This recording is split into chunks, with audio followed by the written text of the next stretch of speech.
सब लोग के गोर छू के प्रणाम करतनी। आज नवमी के दिन बा। हमनी के गांव के नज़दीक बड़ी दुर्गा माई के स्थान बाई कनपुरा में। बहुत पुराना समय से मतलब एजा दुर्गा जी के पूजा होता। वहाँ के प्रतिमा रख के यहाँ पर बहुत अच्छा ही ज्योत दीप बा और प्रसाद भी देखी रखल गल बा। बहुत ही सुंदर नज़ारा। बउआ लोग के मन भला कि ना हम पानी पूरी खाएम।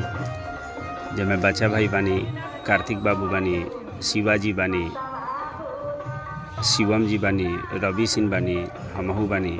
तो पानी पूरी मेला में खाए के शुरू कल गल है। कनपुरा बाजार सती बिहुला के बहुत बड़ा मतलब सती बिहुला के पाठ करे वाला कनपुरा में बहुत बढ़िया लोग के ग्रुप बाटे, जना में सती बिहुला के लोग पाठ करला। अक्सर सब जगह लोग करके आई। अभी रामचंद्र जी के मूर्ति रखल बा, सीता जी के, हनुमान जी के। आने फिर मार्केट में मेला में अनेकों प्रकार के सब खिलौना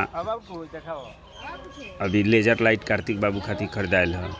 और ओकरा बाद आगे बढ़ के रावण के देखी निर्माण हो रहल बा। दशहरा के दिन जब भव्य रावण के दहन होला। रावण भी कितना तताई रहे कि हर एक साल ओकरा के बना के एक बहुत पहले से प्रथा जा रहल बा। मेला से बाहर अब निकलल जाता। रावण के प्रतिमा देखी अभी प्रशासनिक लोग आयल बनी। मेला के सबसे प्रसिद्ध जिलेबी हमनी के बा, जन देखी बन रहल बा।